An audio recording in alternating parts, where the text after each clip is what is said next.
Number 1, అయ్యగారు number 1. మా Akkineni fans అంతా కూడా ఊపిరి పీల్చుకున్నాం ఈ సినిమాతో. దురంధర్ 2 రికార్డులు కూడా దుమ్ము లేపుతున్నాం, మంచి హిట్ కొట్టాం సినిమా భయ్యా.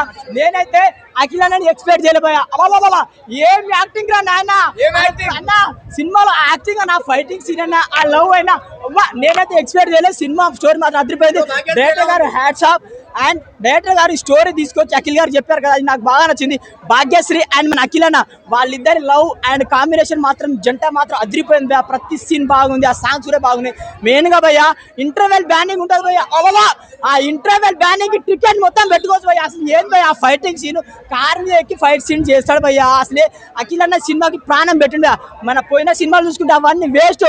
ఇదే సినిమా మాత్రం అయితే ఒక స్నేహితుల గురించి ఉంది. ఒక స్నేహితులు ఒకే ఒక అమ్మాయిని లవ్ చేస్తే ఎలా ఉంటుంది అనేది సినిమా యాక్టింగ్ మాత్రం, అఖిల్ గారి యాక్టింగ్ మాత్రం వేరే లెవెల్ ఉంది. ఓల్డ్ వర్షన్ స్లాంగ్ ఉంది, వస్తుంది చేస్తుంది అనే స్లాంగ్ ఉంది. నిజంగా యాక్టింగ్లో మాత్రం మిరగదీశారు. సాంగ్స్ మాత్రం చాలా బాగున్నాయి, బీజిఎం చాలా బాగుంది. నేనేమనుకున్నా అంటే ఎన్టీఆర్ గారి వాయిస్ ఓవర్ ఉంటుంది అండ్ నాగార్జున గారి వాయిస్ ఓవర్ ఉంటుంది అనుకున్నాను. ఇందులో ఎన్టీఆర్ గారిది, నాగార్జున గారి వాయిస్ ఓవర్ ఏం లేదు సినిమాలో, ఓన్లీ ట్రైలర్లో మాత్రమే ఉంది.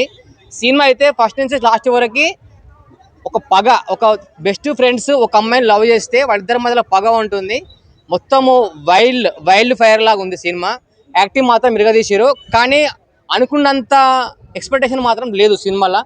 నిజంగా చెప్పాలంటే నాకు కొంచెం ఫస్ట్ హాఫ్ లాగ్ అనిపించింది, సెకండ్ హాఫ్ మొత్తం ఫైట్స్ ఉంటాయి.